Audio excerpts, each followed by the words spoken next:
जय महाराष्ट्र. खरं तर माईक हातात घेण्याचा काही प्लॅन नव्हता.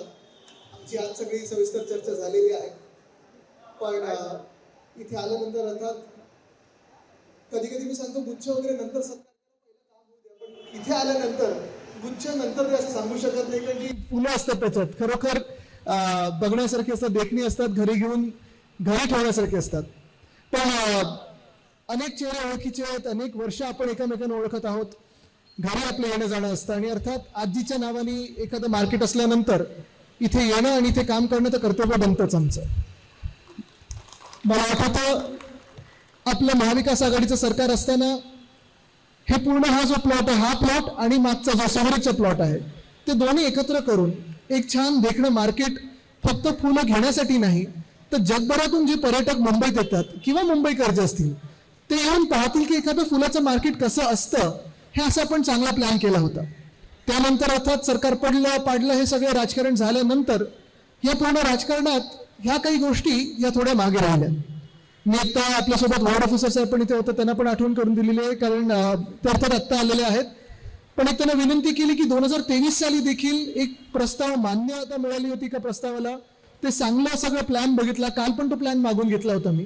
त्याच्यावर पावसाळ्यानंतर आपण काम करू शकतो का, हा देखील एक विचार केला पाहिजे. कारण हा प्लॉट आहे, मागचा आहे, इकडे बाजूला देखील जे मासाळी बाजार होतं ते देखील घेऊन, आणि मी तर मागे लागले तुमच्या की इंडोर पार्किंग जे पब्लिक पार्किंग आहे बीएमसीचं ते पण घ्या, आणि हे मार्केट अजून सुंदर कसं होऊ शकेल.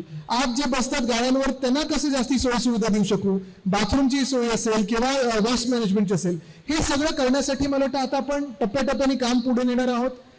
महेश सावंतजी आहेत, मी आहे, श्रद्धाताई आलेले आहेत, आम्ही सगळेच कटिबद्ध आहोत. आपल्याला हे काम पुढे न्यायचंच आहे. आपल्याला हे देखील माहिती आहे की आपलं सरकार असताना इकडचं पूर्ण फुटपाथ मी चांगला करून घेत होतो. आता त्या वॉर्ड ऑफिसरचं नाव नाही घेत, नाही तर पुढे त्यांना परत दुसरीकडे पाठवलं जाईल. पण साई तुला पण आठवत असेल की हे बाजूचं उद्यान असेल, फुटपाथ असेल, इकडे बाजूला सगळं हे चांगलं करत होतो.